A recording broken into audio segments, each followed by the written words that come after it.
Bem, meus amados irmãos, e nós vamos então nos alimentar da palavra do Senhor, e isso nós vamos fazer com tranquilidade. E nós estamos lendo o texto de Apocalipse 2, as 7 cartas das igrejas, que também, irmãos, falam aos nossos corações. Essas 7 cartas não eram apenas para as igrejas ali, naquele momento, mas é para todos nós, para as nossas igrejas hoje. Apocalipse 2, 5, dá continuidade àquilo que nós já falamos sobre a igreja de Éfeso, e diz assim: lembra-te, pois, de onde caíste. Claro, falando dessa queda, desse abandono do primeiro amor, e arrepende-te e pratica as primeiras obras, volte ao primeiro amor. Quando não, e esse é um ponto, irmãos, olha só que interessante, quando você não se arrepende, quando você não está nem aí, não estou nem aí, então ele diz o seguinte: brevemente eu te virei e tirarei do seu lugar o teu castiçal, se não te arrependeres. E o que é esse castiçal? Nós vamos falar durante a pregação. Se der tempo hoje, se não der, próximo domingo, no próximo domingo. Senhor Deus, em nome de Jesus, a tua palavra, e a tua palavra por si só, ela já nos alimenta, ela já nos completa, Senhor. A tua palavra por si só já transforma as nossas vidas, já nos consola, Senhor. Por isso, fala aos nossos corações nessa noite, em nome de Jesus, que realmente não seja um homem, que não seja uma pessoa que apenas abre a boca e fecha de maneira protocolar, mas que seja o teu Espírito Santo falando, Senhor, nesse lugar, nessa noite, em nome de Jesus. Amém. Meus amados irmãos, nós falamos sobre o fato de que Jesus chega para essa igreja de Éfeso e elogia e fala algumas coisas bonitas que a igreja estava fazendo e realizando, mas como o Senhor Jesus vê as obras, e ele disse: olha, eu estou vendo as tuas obras, e eu percebi que você abandonou o primeiro amor. Eu percebi que você já não tem mais alegria em servir, você já não tem mais prazer, você já não leva as coisas de Deus a sério, você já está nem aí. Só que o Senhor fala o seguinte: continue assim, relaxado, continue assim, nem aí para nada. É isso que o Senhor Jesus diz. Ele diz assim: preste atenção, lembre-se de onde você caiu.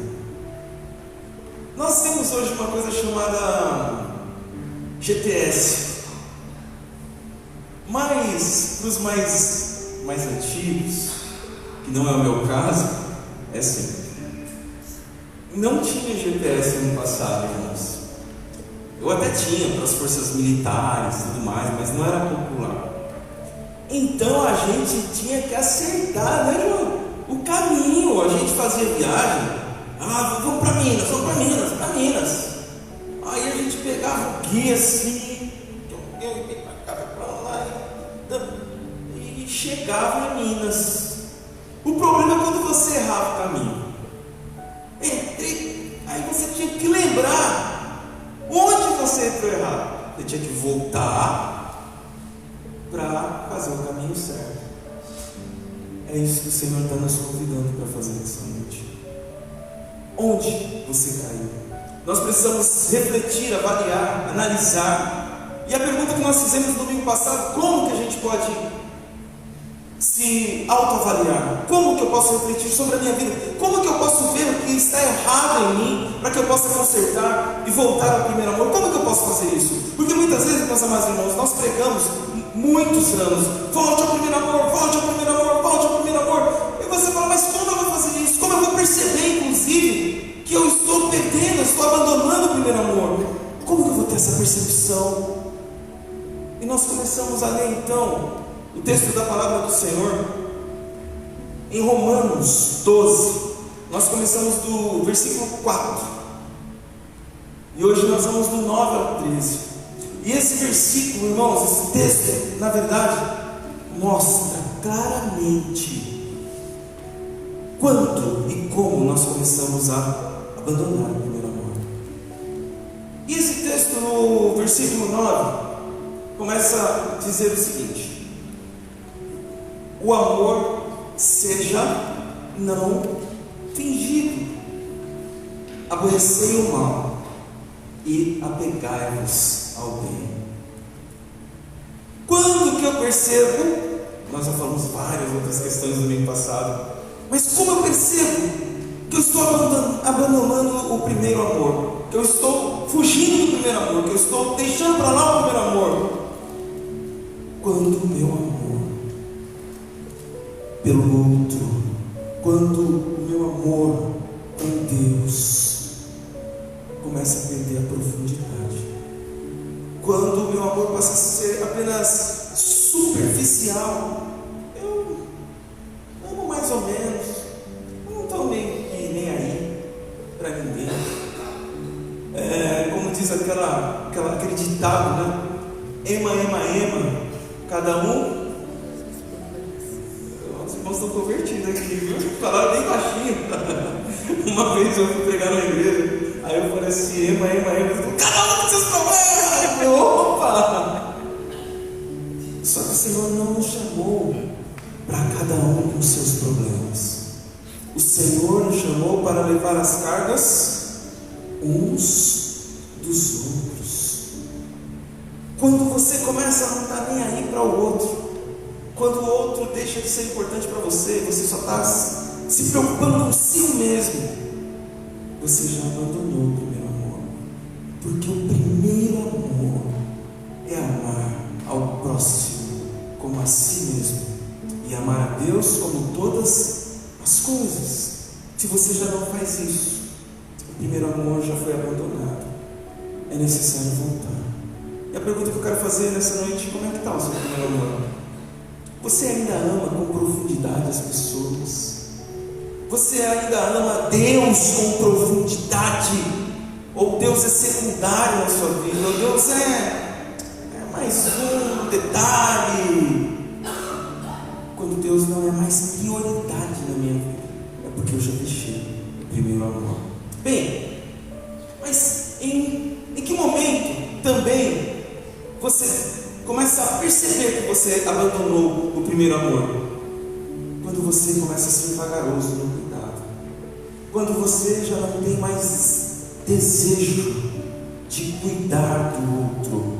Irmãos, os irmãos já perguntam, alguém aqui já se perguntou o que eu venho fazer na igreja? Alguém já se perguntou? Pois é, eu me perguntei, eu me perguntava a vida toda: por que eu tenho que ir para a igreja?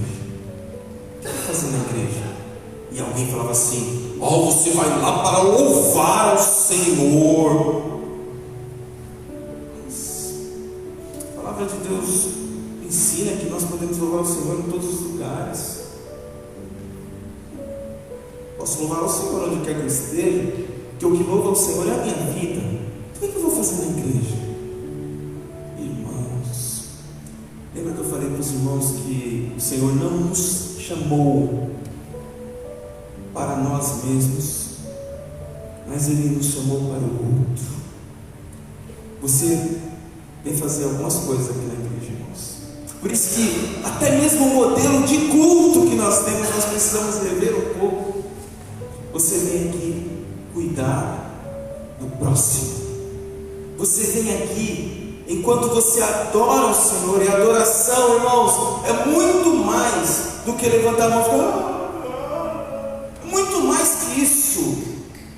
Você adora o Senhor enquanto você cuida do seu amado irmão, enquanto você se importa com ele. Você adora o Senhor quando você chama ele no cantinho e ele precisa falar algo importante, ele está sofrendo, ele está vivendo um momento difícil, e você ouve carinhosamente, sem julgá-lo, e você ora com ele e ora por ele. É isso, irmãos. Isso é o verdadeiro culto. Ou os irmãos acham que na igreja primitiva tinha banco e que todo mundo, aí tinha um culto e um homem ficava falando, aí todo mundo ficava assim? Não existia nada disso, irmãos. Isso é pós-Constantino. A igreja de Cristo é aquela que um ajudava o outro, aquela que uma pessoa edificava. Edificar significa construir. Você, como servo do Senhor, foi chamado para construir. Por isso que o Senhor Jesus disse: ide por todo o mundo e fazei discípulos. O discipulador é aquele que constrói, aquele que edifica a vida do seu discípulo, aquele que ajuda, aquele que está junto nos momentos mais difíceis e nos bons também.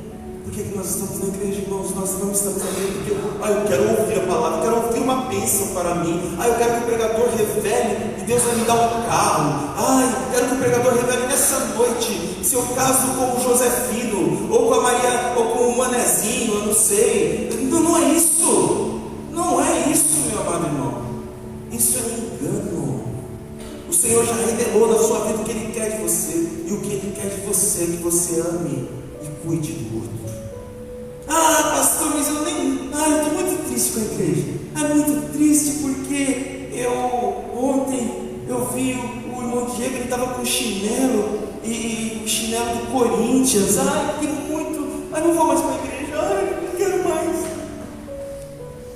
Irmãos, o Senhor não chamou para você analisar e julgar o chinelo do Diego.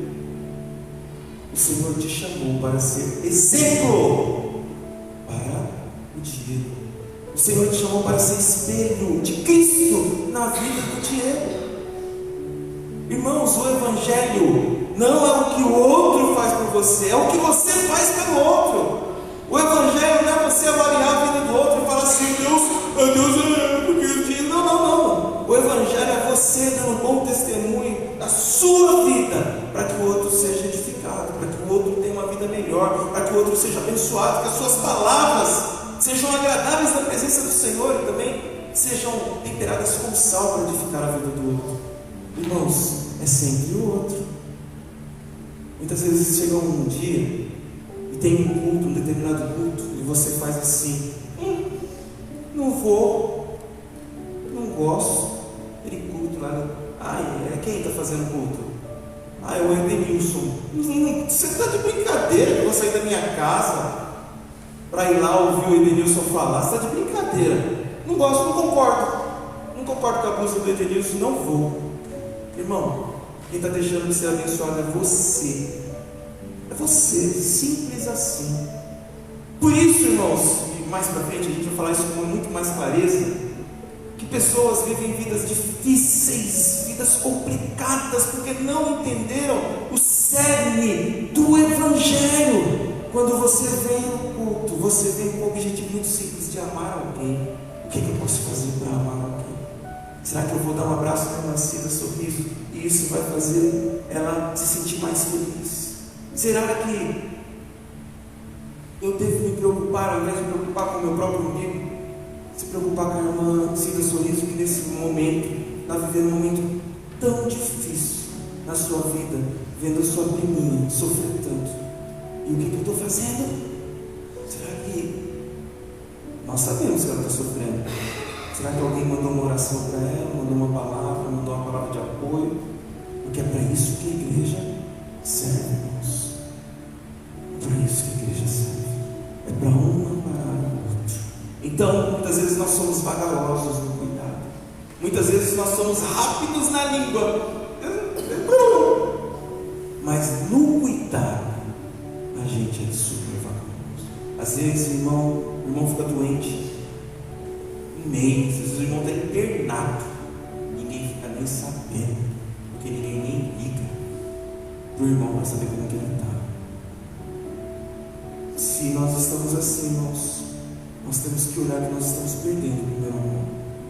Se nós já não nos importamos com o nosso irmão, quer ver uma outra coisa que a gente faz no culto?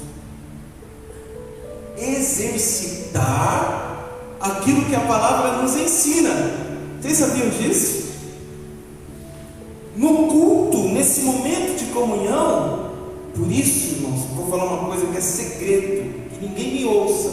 aí nas redes sociais, ninguém passa corte nem nada disso.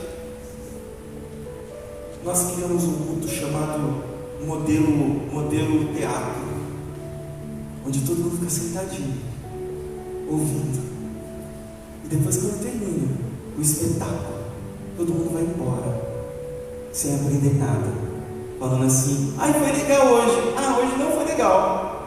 Ah, hoje foi legal. Hoje foi uma bênção, porque foi legal. A banda tocou bem e o pastor falou uns negócios que eu gostei. Ah, então foi legal.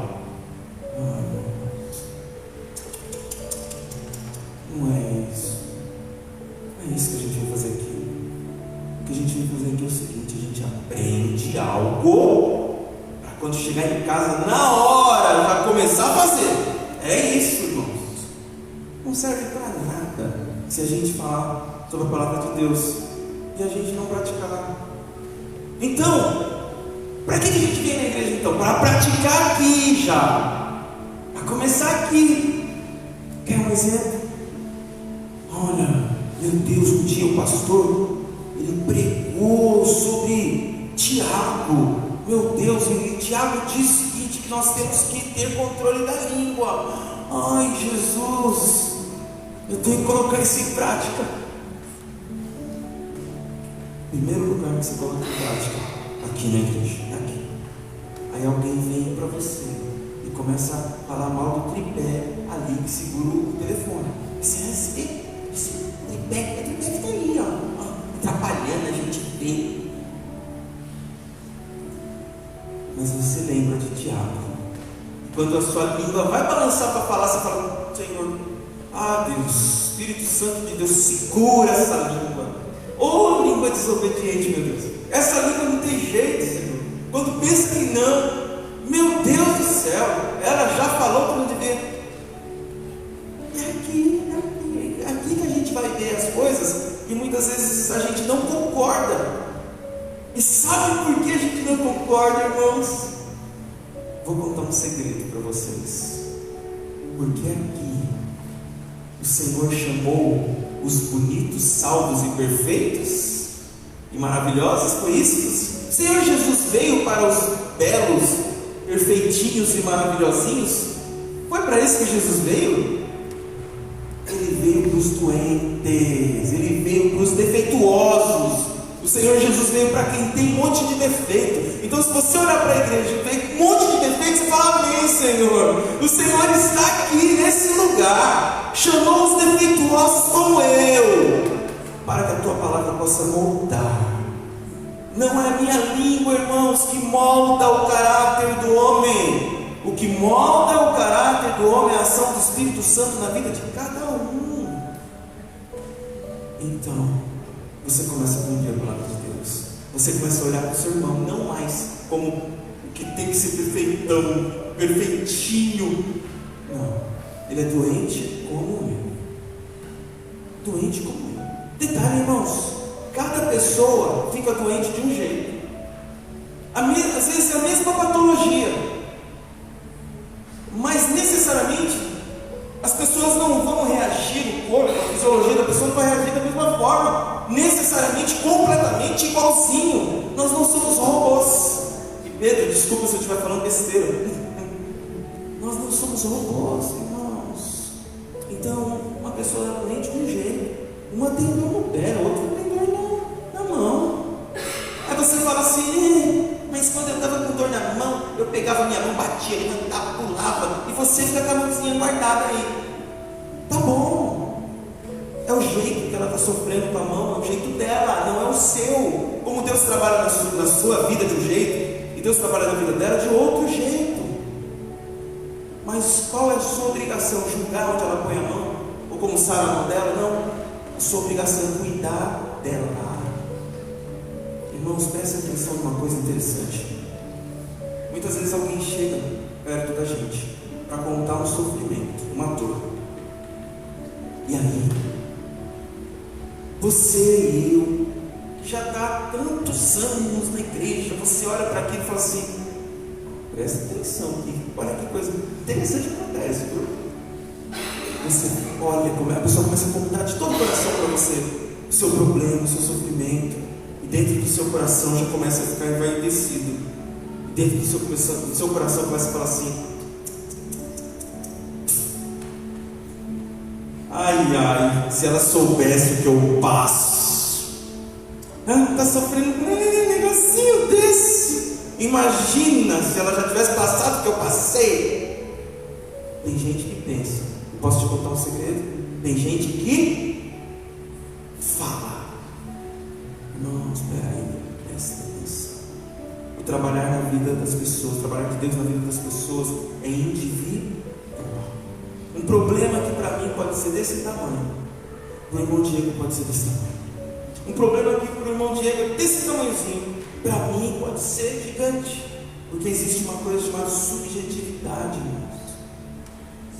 As pessoas, elas reagem e elas se movem, por isso emoção, aquilo que nos move, através de tudo que as afetou durante toda a vida. Nós somos o conjunto dos nossos afetos. Tudo que nós sofremos durante toda a nossa história, é assim que nós reagimos. Por isso, não julgue a forma como a pessoa reage ao problema que ela está vivendo. Não vale nada, vale apenas: vamos orar, eu vou orar por você. Não é fácil, não é fácil o que você está vendo. Claro que não é fácil para ela. Por isso não precisa você já falar assim: não, é fácil sim. Como as pessoas muitas vezes fazem, irmãos, quando encontram uma pessoa deprimida, querendo morrer, às vezes por problemas fisiológicos ou problemas externos mesmo. E muitas vezes você chega assim e fala: não, levanta, rapaz, levanta daí, seja vencedor, você está muito preguiçoso e tal, se você é o seu lugar. Não, para com isso. Não seja vagaroso no cuidado, seja sábio no cuidado. Cuide do outro, apenas cuide. A pessoa fala, apenas ouve, não julgue. Depois, como nós falamos na semana passada, exorte ela, admoeste. Como? Palavra de motivação. Admoestar é motivar, não é palavra de broncão, não, irmãos. Presta atenção. E nós pensamos que exortar é dar uma lavada na pessoa. Não é. Exortar é uma palavra de motivação. Fala assim: irmão, Deus pode mudar essa situação que você está vendo. Deus pode. Você é alguém muito especial para Deus. O Senhor Jesus morreu por você. Ele te ama. Ele cuida de você. E pode contar comigo também. Nós vamos orar. O Senhor Deus é aquele que ouve a nossa voz. Ele vai ouvir nesse momento o seu clamor. Isso, irmãos, que é a palavra de motivação, uma palavra de admoestação. Bem, sede também fervorosos no Espírito. Eita, irmãos, essa parte doeu, né? Doeu, porque com o passar dos anos nós deixamos de ser fervorosos. Isso é gravíssimo, irmãos. É como num casamento.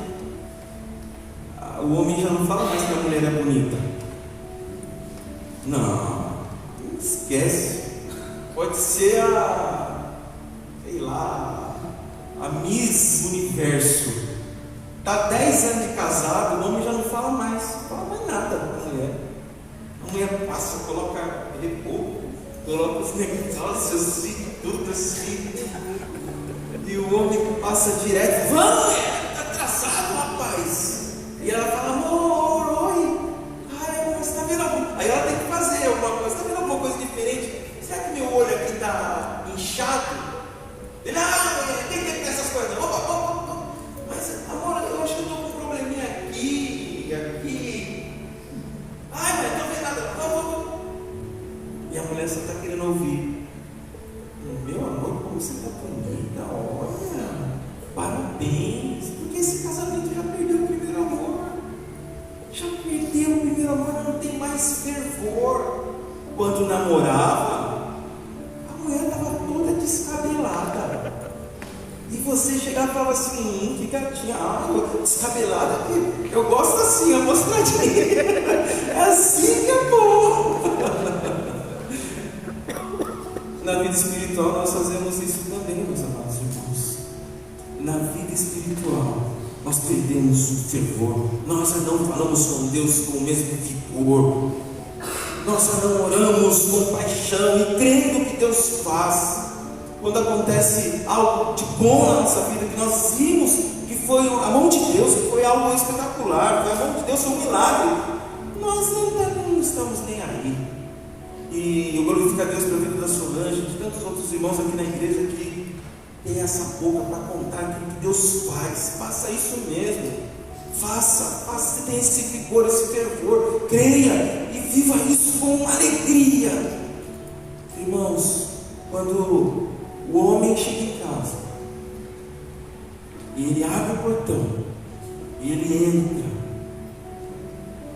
a mulher do primeiro amor, os primeiros 15 dias de casado, ela abre e faz um sorriso: oi amor, oi, como foi o seu dia? É a mulher que já perdeu o primeiro amor, que ele abre a porta. Eu vou dar risada, mas vou tentar, tá? Por que você chegou a chorar aqui? Eu estou aqui como uma boba aqui.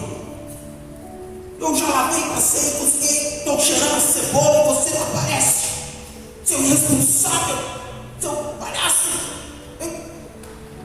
Calma, amor. Calma nada. Eu lembrei da Rasputia. Amor, o trem deu problema no vagão, acabou a energia elétrica. E depois o ônibus furou o pneu. Aconteceu tanta coisa, amor. E onde você estava com o seu celular e você não mandou uma mensagem? Acabou a bateria. É assim, não é para acontecer, irmãos.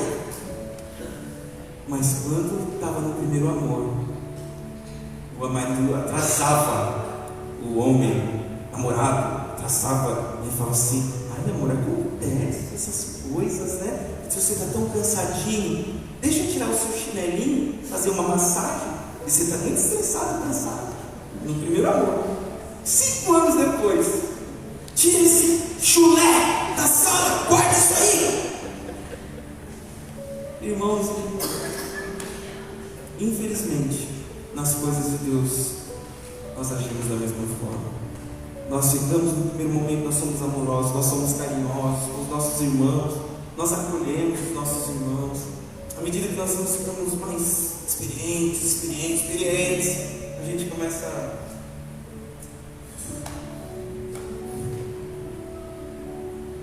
Irmãos, Deus é eterno.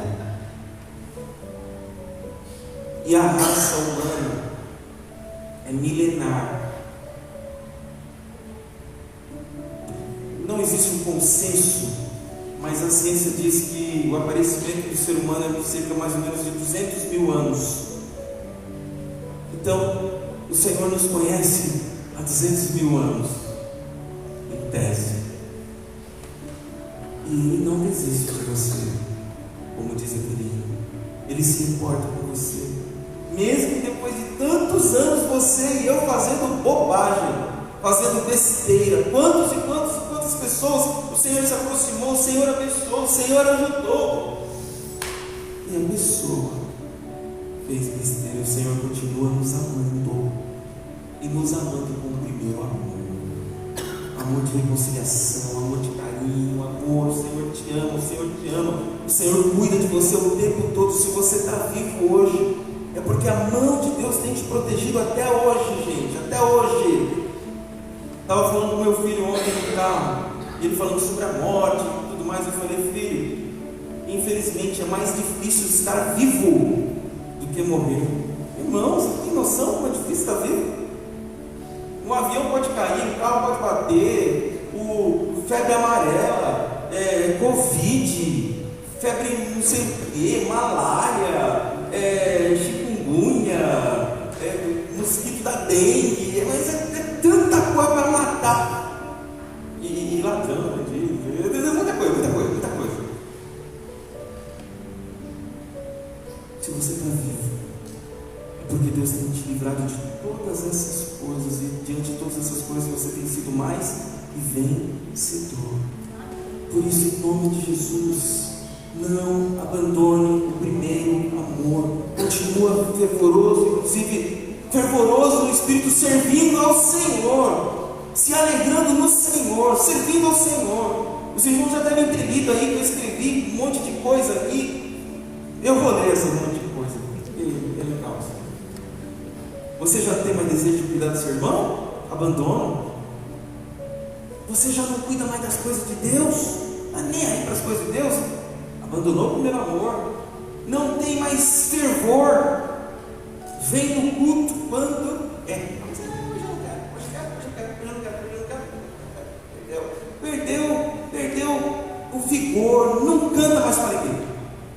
Vai cantar lá um hino de alegria. Gabriel, Jesus. Aí você canta Gabriel, Jesus, né? Não tem mais alegria para louvar o Senhor, irmãos. Não tem alegria. E aí quando o Corinthians faz um gol, pula, bate cambalhota e rola no chão, e o jogador ganha 1 milhão, você não ganha um centavo. Mas o Senhor te dá tudo, te dá inclusive a vida. Você não está nem aí. Não evangeliza mais as pessoas. Não tem mais prazer de evangelizar, de convidar as pessoas para visitar a igreja. Irmãos, olha lá onde eu moro, uma cidadezinha pequena. Você vai comprar um tomate. Você compra um tomate, oi, a pessoa simpática, que tomate vermelhinho, maravilhoso, porque Deus é bom. É verdade, inclusive, moço, na minha igreja essa semana está tendo um culto maravilhoso, sabe? Deus pode fazer algo maravilhoso na sua vida, sabia?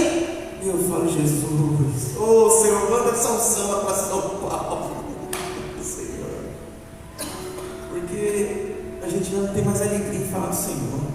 Alguém fala, tomate bonito, vai logo, anda no negócio aí, meu Deus do céu, tem mais hora, Jesus. É assim.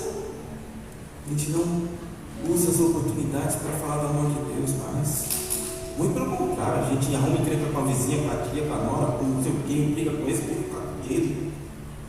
Irmãos, está na hora de nós retornarmos esse amor verdadeiro. Convidar as pessoas, convida para vir no culto. Nossa, tão gostoso lá na nossa igreja. Olha só, não presta mais atenção na mensagem. Graças a Deus que vocês estão de parabéns, viu? Eita, o primeiro amor já está. E vocês são atenciosos, prestem atenção na mensagem.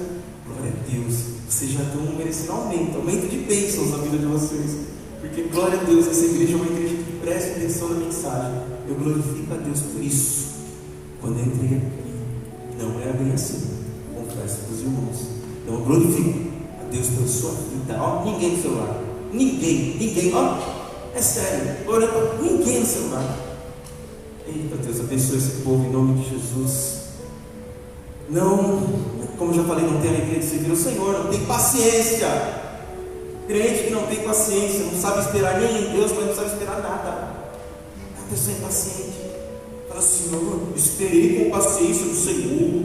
Eu não esperei nada, eu não espero nada. Senhor, cadê, Senhor? Senhor, eu queria que o Senhor fosse o Aladim. Eu já esfreguei a lâmpada com o meu dízimo, porque algumas pessoas pensam isso. Esfreguei a lâmpada aqui com uma oferta. Oh, irmão, não entendeu nada. E agora vai sair o gênio e vai fazer assim, ó, e vai me dar um presente. Irmãos, isso não existe. O Senhor te abençoa no tempo dele, da forma dele, do jeito dele. E aquilo que você oferece, mais uma vez, o Senhor é para o outro. Sabe por que você abençoa a obra do Senhor com sua oferta, com seu dízimo e tal? É para que o outro possa ser trazido para cá, ser amado, ser edificado. E ao invés de ser um traficante, um bandido, enfim, uma pessoa destruída, essa criança, esse homem, essa mulher, seja um servo de Deus transformado. É para isso que a gente mantém. É para que essas pessoas sejam transformadas. Essas pessoas doentes, assim como eu e você somos, sejam trazidas para esse lugar. Não é para comprar Deus, não é para comprar bênção. Por isso, em nome de Jesus, aprenda a esperar no Senhor no tempo de Deus. Está demorando? Espere no Senhor. Está demorando? Espere no Senhor. Está demorando? Espere. no Senhor. E aí depois, eu vou falar isso bem rápido, irmãos, em 3 minutos. Se eu não me arrepender, e eu vou contar para você o que é se arrepender. Se arrepender é mudar. Arrepender não é remorso. Ai, me arrependi. Mas na primeira oportunidade faz de novo. Isso não é arrependimento. Arrependimento é mudança. E aí, se você não mudar, se você não se arrepender, em nome de Jesus, e não voltar ao primeiro amor, o Senhor diz o seguinte: então eu brevemente te tirarei do seu lugar, do teu castiçal. É isso que a palavra de Deus diz, nós lemos isso. E o que é isso, irmãos? A perda do castiçal, a perda da presença do Senhor. O Senhor não está presente naquela vida que não ama Deus. O Senhor nem está. Mas o Senhor, quando fala de castiçal, fala de luz. O Senhor Jesus é a nossa luz, Ele que nos ilumina, meus amados irmãos. Olha, eu vou falar uma coisa para você: tudo que deu certo na sua vida até hoje é porque o Senhor tem iluminado. Pastor, mas onde você leu isso na palavra de Deus? Aqui, ó, onde Ele diz o seguinte: se você não se arrepender, se eu não me arrepender, horrenda coisa, terrível, coisa assombrosa é cair nas mãos do Deus vivo. Irmãos, em nome de Jesus, aquilo que você está fazendo de errado, e já mostrei as coisas que são erradas, viu? Não, mas enfim, se você não se arrepende, muda. Infelizmente você cai nas mãos do Deus vivo. Tirar o castiçal, tirar essa luz, a luz que te ilumina. Você perdeu a salvação? Não, você vai continuar salvo, mas salvo amanhã. Salvo como se pelo fogo, como diz o apóstolo Paulo. Não, viva a vida de Deus. Olha só o que diz ainda a sequência desse texto de Hebreus 10, 31 e 32. Lembrai-vos, porém, dos dias passados, sabe aquele tempo em que depois de serdes o quê? Iluminados, castiçal é o quê? Aquilo que segura a luz, ok? Você suportou grandes combates e tribulações, ou seja, o que nos faz suportar as dificuldades da vida, os sofrimentos da vida, é a iluminação de Deus nas nossas vidas. Se nós perdemos isso, nós perdemos tudo. Sem a clareza que o Espírito Santo nos dá, irmãos, nós não somos absolutamente nada. E nós começamos a bater cabeça e falar: Senhor, onde eu estou errando? O que está acontecendo com a minha família? O que está acontecendo, Senhor? O que está acontecendo na minha casa? O que está acontecendo com o meu marido? O que está acontecendo com a minha mulher? Senhor, em nome de Jesus. E aí, o que eu te convido a falar: Senhor, em nome de Jesus, na que eu estou errando? Senhor, onde eu estou abandonando o primeiro amor? Senhor, em nome de Jesus, se a minha mente não consegue lembrar, então Espírito Santo, Senhor, em nome de Jesus, mostre no meu coração onde eu estou errando, para que eu possa consertar a partir de hoje. Amém. Eita, que esse amém saiu tão difícil. Amém. Amém. Ai, Senhor, glória a Deus, bendito é o teu nome, Senhor. Senhor, em nome de Jesus, eu quero pedir que a tua palavra entre no nosso coração. E como diz a tua própria palavra, escondi a tua palavra no meu coração para não pecar contra ti. Senhor, que nós possamos esconder a tua palavra no nosso coração para não pecar contra ti, Senhor. Nos ajude a não pecar contra ti. Nos ajude a voltar ao primeiro amor, a lembrar de onde nós caímos, porque nós não queremos perder a tua luz, não queremos perder, Senhor, a iluminação do teu Espírito nas nossas vidas, não queremos apagar o teu Espírito nas nossas vidas, como diz a tua palavra em 1 Tessalonicenses, Senhor, 5. Senhor, em nome de Jesus, restaure em nosso vigor, a alegria, nos faz voltar ao primeiro amor, nos faz voltar às primeiras obras, a amar a ti, a amar o próximo, Senhor, a colocar o Senhor em primeiro lugar nas nossas vidas, Pai. Nos ajude nisso. Pai, eu quero pedir em nome de Jesus que o Senhor dê uma semana de paz, meus amados, que o Senhor proteja, guarde. Eu te agradeço, Senhor, pelo milagre, pela bênção maravilhosa que o Senhor fez na vida da irmã Solange. Tenho certeza que o Senhor também fez na vida de vários desses irmãos. Senhor, eu peço que em nome de Jesus o anjo do Senhor esteja acampado ao redor de cada um aqui presente, mesmo aqueles que não estão aqui, Senhor, que estão na internet, Senhor, que talvez virão essa live, Senhor, em nome de Jesus, que o teu Espírito esteja com eles também, e que o anjo do Senhor esteja acompanhando, Senhor, guardando, em nome de Jesus. Meu Pai amado, quero também pedir que o Senhor livre cada um de nós aqui, Senhor, até os nossos lares, nos guarde, Senhor, nos proteja, Senhor, em nome de Jesus. São as bênçãos que te pedimos, crendo, Senhor, e não nos nossos méritos, não pelos nossos méritos, mas pelos méritos de Cristo Jesus. Amém. Receba a bênção em nome de Jesus. Que o Senhor te abençoe e te guarde. Que o Senhor faça resplandecer o seu rosto sobre ti e tenha misericórdia de ti. Que o Senhor sobre ti levante o seu rosto e te dê a paz, e a paz que excede todo entendimento possa guardar o seu coração em Cristo Jesus, desde agora e para sempre. Amém e amém. Vamos aplaudir o Senhor em nome de Jesus.